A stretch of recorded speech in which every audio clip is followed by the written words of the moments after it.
आज पेश आए। वक्त आएगा इंशाअल्लाह, वक्त आएगा तुम देखो कि अंधेरा हमेशा नहीं रहता, उजाला आता है। रब तबारक व तआला का दस्तूर है क्या अगर हम टूट फूट गए हैं, इससे भी बुरे हालात आए थे बगदाद में, एक भी मुसलमान रह नहीं गया था जो खुल करके बात कर सके। तातारियों के जमाने में, हलाकू के जमाने में ईंट से ईंट बजा डाली बगदाद की, लेकिन आज जाओ क्या इस्लाम खत्म हो गया बगदाद में? अरे दरियाए दजला का पानी लाल कर दिया था मुसलमानों के खून से। पूरे बगदाद में घोड़े दौड़ते थे तो खून में उनकी टाप भीगी रहती थी, इतना खून बहाया था बगदाद की गलियों में। ये तो इससे ज्यादा सख्त हालात तारीख में आए हुए हैं, हमने देखा है। मियां करबला के मैदान से ज्यादा सख्त हालात कब आए होंगे? जब इस्लाम खत्म नहीं हुआ, रुका नहीं। तो इन छोटे छोटे मौसमी कीड़ों से थोड़ी ना इस्लाम को रुकना, इस्लाम को ना रुकना है ना रुकेगा। इस्लाम तेरी नब्ज न डूबेगी हश्र तक, तेरी रगों में रवा खून है चार यार का। ये जालिम ये समझते हैं कि हमारी गर्दनों को मार देंगे।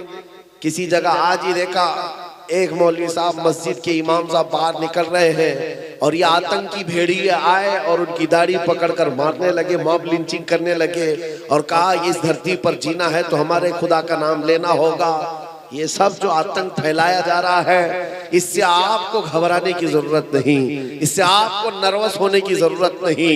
ये हालात आएंगे, हम इस्तेकबाल करेंगे। अल्लाह से दुआ यही करते रहेंगे कि मौला ऐसे हालात पर बस हम पर फजल ये करके कदम तेरे दीन पर कायम रहे और हमारा जिस्म तेरे दीन पर कायम रहे। इन हालात से घबराने की जरूरत नहीं। न घबराओ मुसलमानों, अभी खुदा की शान बाकी है, अभी इस्लाम जिंदा है, अभी कुरान बाकी है। ये जालिम काफिर क्या समझते हैं जो रोज हमसे उलझते हैं? अभी तो करबला का आखिरी मैदान बाकी है। आप सबको इन हालात से नर्वस होकर जीने की जरूरत नहीं। बात इतनी है कि मैं उनकी तरफ बात नहीं कर रहा हूं, मुझे रहजनों से गरज नहीं, तेरी रहबरी का सवाल है। डाकुओं का काम है डाका मारना, चोरों का काम है चोरी करना, लेकिन आपसे हम पूछ रहे हैं तुम अपने घर में क्या कर रहे थे? तुम अपने घर में क्या कर रहे थे? चोर तो आएगा ही, डाकू तो डाका डालेगा ही, लेकिन तुम मुसलमान हो, अल्लाह ने तुम्हें एक बहुत बड़ी अमानत अता की है। तुम्हें अल्लाह तबारक व तआला ने अपने नबी पाक की वफादारी की अमानत दी है। तुम जब इस अमानत पर खुलकर नहीं उतर सके तो फिर तुम भी मुजरिम करार दिए जाओगे, तुम भी पकड़े जाओगे। आओ आज जैसे आपको अभी हलचल साहब कह रहे थे ना, इश्क हो तो इश्क का इजहार भी होना चाहिए, इश्क हो तो इश्क का इजहार भी होना चाहिए। छुपा हुआ इश्क, इसको बुज़दिली कहा जाता है। हाँ, छुपे छुपे मोहब्बत करने वाला बुज़दिल आदमी है। और हम किसी लैला से थोड़ी ना इश्क कर रहे हैं, हम कायनात के आका मौला से इश्क करते हैं। हाँ, जिसकी मोहब्बत का हाल ये है कि जो एक पल उनकी मोहब्बत में आया, अल्लाह ने उसको क्या मकाम दे दिया। मैं आपको बताता हूँ, मदीने का एक नौजवान, माँ भी यहूदन है, बाप भी यहूदी है, और बेटा एक दिन मस्जिद नबवी के पास से गुजर रहा था, यहूदी लड़का है। हुजूर पाक को सहाबा के साथ बैठे हुए देखा और दिल दे बैठा और दरवाजे पर खड़ा रहा, देखता रह गया।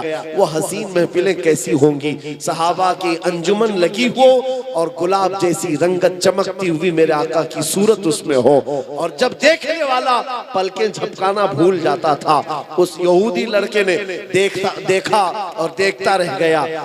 एक दिन नहीं, 2 दिन नहीं, 3 दिन नहीं, उसकी तो ये आदत सी बन गई, रोज चलते चलते दरवाजे पर खड़ा हो जाए और उस हसीन मोहनी रंगत को देखता रह जाए। मुख चंद बदर शाशानी है, माथे चमके लठ नूरानी है, काली आँख ते जुल्फ मस्तानी है, मखमूर आँखें हिन मद भरियां, उस सूरत नू मैं जान अखां की जान जहां अखां, सच अखां रब दी शान अखां, उस शान तुशाना सब नबियां।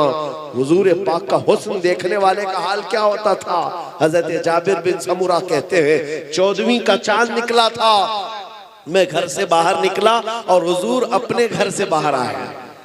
हुजूर सुर्ख जुब्बा पहने हुए थे। हजरत जाबिर कहते हैं कभी मैं चांद को देखता और कभी हुजूर को देखता, कभी उधर देखता और कभी इधर देखता। हदीस में है, वो कहते हैं मैं ये सोच रहा था कि चांद ज्यादा हसीन है कि आमिना का लाल ज्यादा हसीन।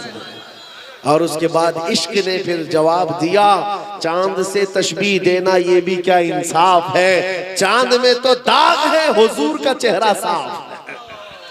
मेरे अजीजों, हुजूर का हुस्न देखने वाला वो नौजवान यहूदी लड़का, उसके बाप से जाकर मदीने वाले किसी और ने शिकायत कर दी कि तुम्हारा बेटा तो मोहम्मद को देखने लग गया है सल्लल्लाहु अलैहि वसल्लम, उनका दीवाना बन गया, रोजाना वहां जाकर खड़ा होता है।